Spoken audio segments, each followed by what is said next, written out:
Banyak orang tua yang khawatir anaknya lapar, yang khawatir anaknya miskin, yang khawatir anaknya tidak memiliki pendidikan dunia sehingga terlantar kehidupan dunianya. Sehingga apapun akan dia keluarkan untuk pendidikan anaknya agar anaknya menjadi orang terpandang, memiliki kedudukan, bahkan menjadi laki-laki yang sukses karena dia takut anaknya menjadi terlantar di dunia. Ini tabiat yang benar, tetapi dia tidak memperhatikan ketika anaknya tidak diajarkan ilmu agama, bahkan ketika dia tidak mengajarkan dan mencontohkan kepada kebaikan, bukan saja dunia anaknya akan hancur, tapi akhirat anaknya akan hancur. Ketika kita perhatian betul dengan kehidupan dunia mereka, dengan pendidikan dunia mereka, itu adalah tanggung jawab yang benar. Bahkan itu bentuk tanggung jawab seorang ayah, agar anaknya menjadi anak yang sukses di dunia. Tapi betapa banyak orang tua yang tidak memikirkan anaknya menjadi orang yang sukses di akhirat. Bahkan dia biarkan anaknya menjadi orang-orang yang tidak memperhatikan akhirat mereka. Ini adalah kerugian. Kerugian bagi orang tua sendiri dan kerugian bagi anak-anaknya sendiri. Bahkan ini termasuk kelalaian orang tua ketika dia tidak mendidik agama kepada anak-anaknya dengan benar.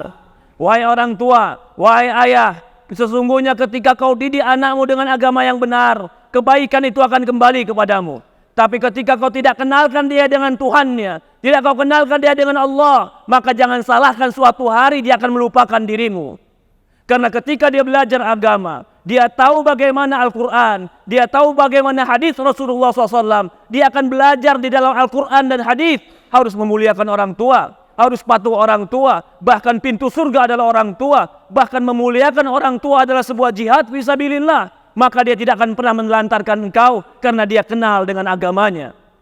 Tapi ketika kau tidak kenalkan dia dengan agamanya, ketika kau tua lalu dia sukses dengan ilmu dunianya, tapi dia tidak kenal dengan Tuhannya, mungkin dia akan lupa dengan dirimu. Mungkin kau akan dibiarkan di rumah dengan masa tuamu. Mungkin dia tidak katakan ketika kau katakan, wahai anakku datanglah menjengukku, dia akan jawab, wahai ayah maaf aku sedang sibuk dengan kerjaanku. Kenapa dia tidak menjenguk bapaknya? Kenapa dia tidak menghargai bapaknya? Kenapa dia tidak datang kepada bapak dan mencium tangan bapaknya? Karena dia tidak tahu ilmu agama. Yang dia tahu hanya ilmu dunia. Ilmu dunia penting bagi dia tapi hanya untuk dunia dia. Ilmu agamanya penting untuk dunia dan akhiratnya. Bagi orang tua yang tidak mengajarkan anaknya ilmu agama, jangan pernah menyesal ketika anakmu tidak tahu bagaimana bersikap benar dengan dirimu.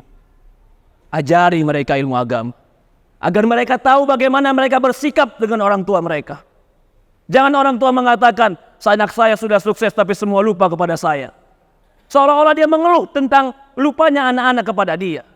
Anakmu adalah buah tanganmu. Dia tidak akan mungkin jatuh dari pohon yang salah. Kalau dia melakukan itu, berarti bibitnya lah yang mengajarkannya.